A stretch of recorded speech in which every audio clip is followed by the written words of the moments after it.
Hello বন্ধুরা, খেলোয়াড়েরা খেলার সময় চুইংগাম চিবায় কেন বলুন তো?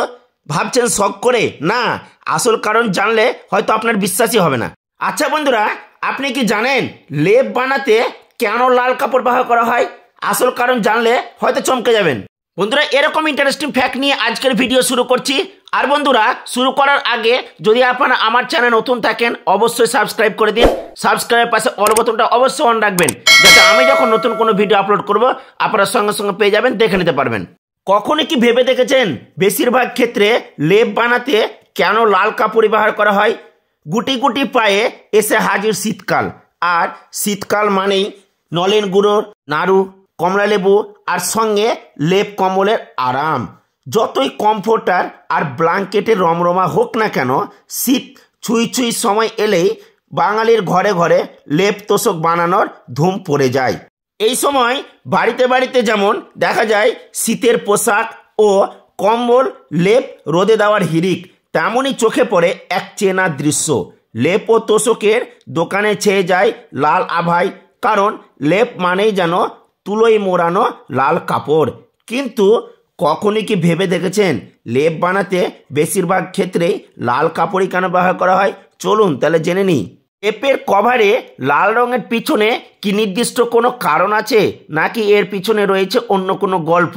জানা যায় একসময় মুর্শিদাবাদের একেবারে নিজস্ব এই শিল্পের নাম ডাক ছিল সর্বত্র।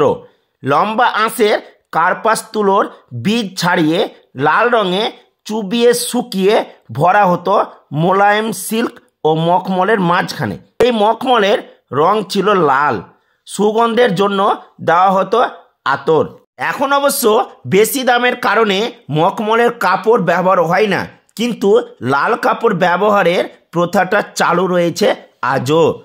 কোনো নিয়ম না হলেও আজও লেপ বানালে তা লাল কাপড়ে বানিয়ে থাকেন কারিগরেরা। তাছাড়াও আরও কিছু কারণ আছে, এর মধ্যে অন্যতম হচ্ছে লেপ কখনো ধোয়া যায় না, আর লাল কাপড় ব্যবহারের ফলে ময়লা কম চোখে পড়ে। এই কারণের জন্যই লাল কাপড় সাধারণত লেপ বানাতে ব্যবহার করা হয়। বন্ধুরা, স্কুলের পড়াশোনা ছাড়াও আঁকা বা মনের মতো কিছু লিখতেও বাচ্চাদের নানা রঙের পেন্সিল প্রিয় হয়ে ওঠে। HB, 2B, 2H, 9H এই পেন্সিলগুলোর H আর B এর অর্থ কী, এটা কি আপনার জানা আছে? না জানা থাকলে তো অবশ্যই আপনাকে ভিডিও দেখতে হবে। চলুন আমরা জেনে নিই। পেন্সিলের দাগ যত মোটা হবে B এর মাত্রা তেমনই বেড়ে যাবে। 2B, 3B, 4B, 5B এইরকম। আর H কেন হয়? H এর অর্থ কি জেনে নিই। পেন্সিলের শীষ যত শক্ত হবে H এর মাত্রা বেড়ে 2H থেকে 3H, 4H, 5H, 9H ইত্যাদি হবে। আশা করছি এই ফ্যাক্টটা আগে আপনারা জানতেন না, জেনে গেলেন।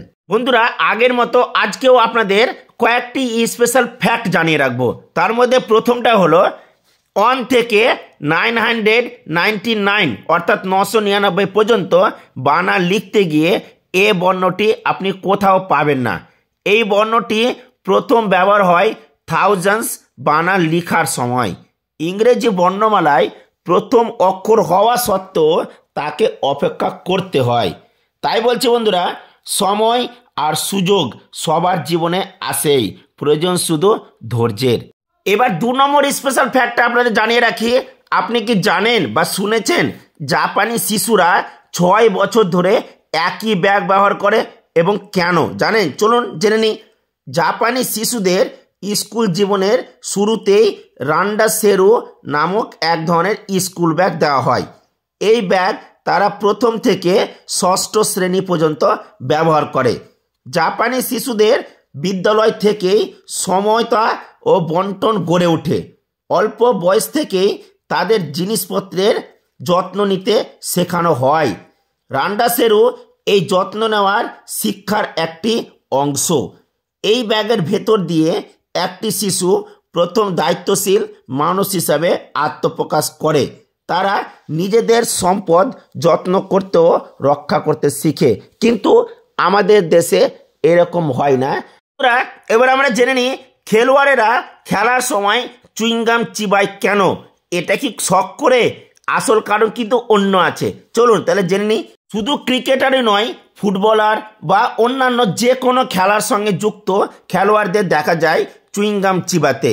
কখনো ভেবে দেখেছেন কেন খেলোয়াড়েরা এত বেশি চুইংগাম চিবায়? চুইংগামের সঙ্গে খেলার সম্পর্কটা ঠিক কী? কেন খেলতে নামলে মুখে চুইংগাম রাখেন খেলোয়াড়েরা? সায়েন্সের ওবিসি ওয়েবসাইটের রিপোর্ট অনুযায়ী চুইংগাম ও মস্তিষ্কের কার্যকারিতার মধ্যে অনেক সম্পর্ক রয়েছে।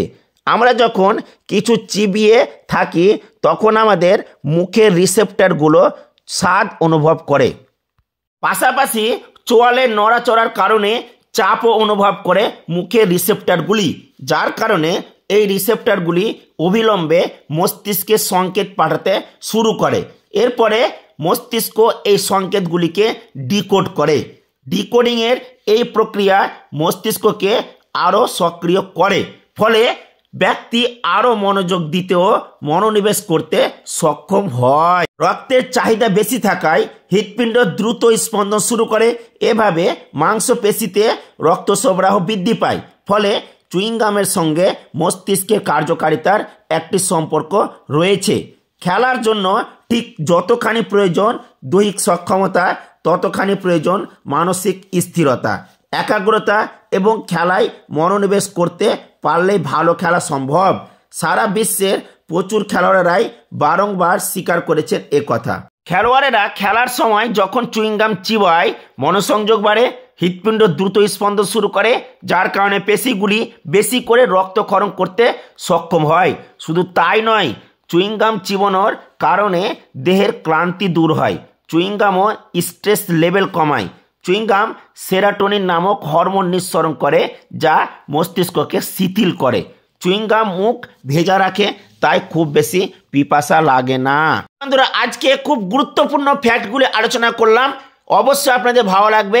যদি আপনাদের ভালো লাগে অবশ্যই ভিডিওটিতে লাইক করবেন, আর কোন ফ্যাক্টটা আপনাদের সবচেয়ে ভালো লেগেছে সেটা কমেন্ট বক্সে লিখে জানাবেন। ভালো থাকবেন, সুস্থ থাকবেন, আমার চ্যানেলের সাথে যুক্ত থাকবেন।